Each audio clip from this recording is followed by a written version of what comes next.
Ciaccona might look like just another support character, but when you unlock her hidden mechanics, she becomes one of the most powerful enablers in Wuthering Waves. From her off-field damage through Recital, to her ability to stack arrow erosion and shred resistances, this is a build you don't want to get wrong. Today, I'm breaking down Ciaccona's complete build. Weapons, echoes, skill priority and rotation, team comps, ignored mechanics, and if she's really worth your pulls. So without any further ado, let's begin. First, let's look at what makes Ciaccona unique. Ciaccona is an arrow pistol resonator with support and sub-DPS capabilities. Her normal attack is a 4-stage combo. The 4th hit applies arrow erosion. After that, she enters solo concert, and if you interrupt it with a dash or skill, she spawns an ensemble sylph that continues the performance. This allows you to maintain her pressure even when you swap or move. Using intro skills and basic attacks generates musical essence. At 3 stacks, her heavy attack transforms into quadruple downbeat, pulling enemies in and applying even more arrow erosion, which is a core part of her forte circuit. Her resonance skill, Harmonic Allegro or Wild Allegro, is a short displacement that applies arrow erosion and creates a sylph if used during a solo concert. It's quick, and it keeps her essence flowing.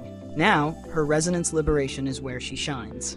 When activated, she enters Recital mode, dealing AoE arrow damage and spawning tonics that apply arrow erosion or spectro-frazzle depending on the circle you press. The hidden trick is that even if you switch her out, Recital continues off-field, generating tonics automatically every couple of seconds. That's sustained support most players overlook. Just a heads up, those off-field tonics won't regenerate Concerto energy.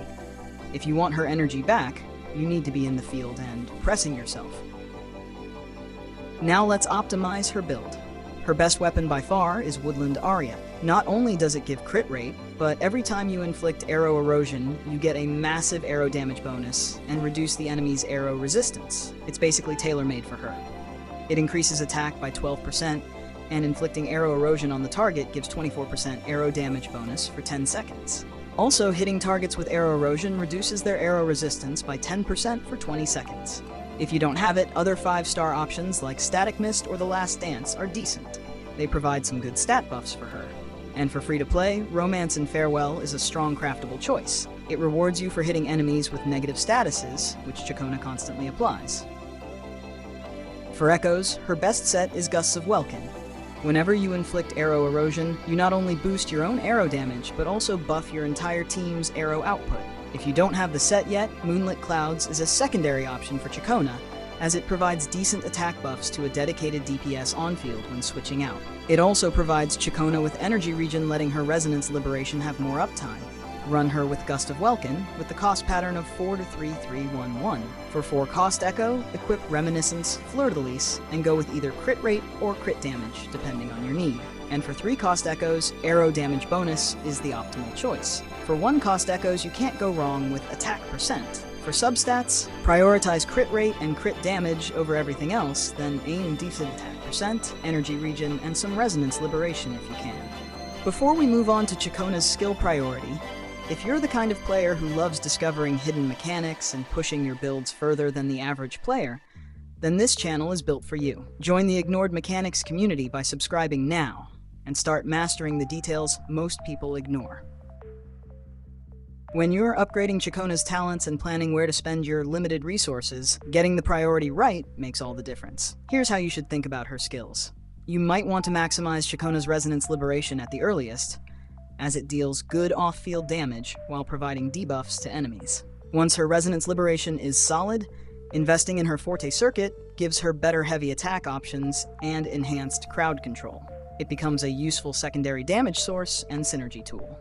Her Resonance skill deals damage and can be used for mobility against enemies. This skill doesn't provide much damage, however, and can be prioritized after her main skills. Ciaccona will be casting basic attacks quite often to inflict arrow erosion and to build up her Forte bar. While not her main kit, she will still benefit from upgrading this skill. Her intro skill deals damage and inflicts a stack of arrow erosion. It doesn't deal much damage and should be upgraded last. Let's talk about rotations, because this is where most people miss Ciaccona's value. An ideal opening rotation looks like this. Start with her intro skill to grab a stack of musical essence. Do 2 basics, then her resonance skill. This triggers Sylph early.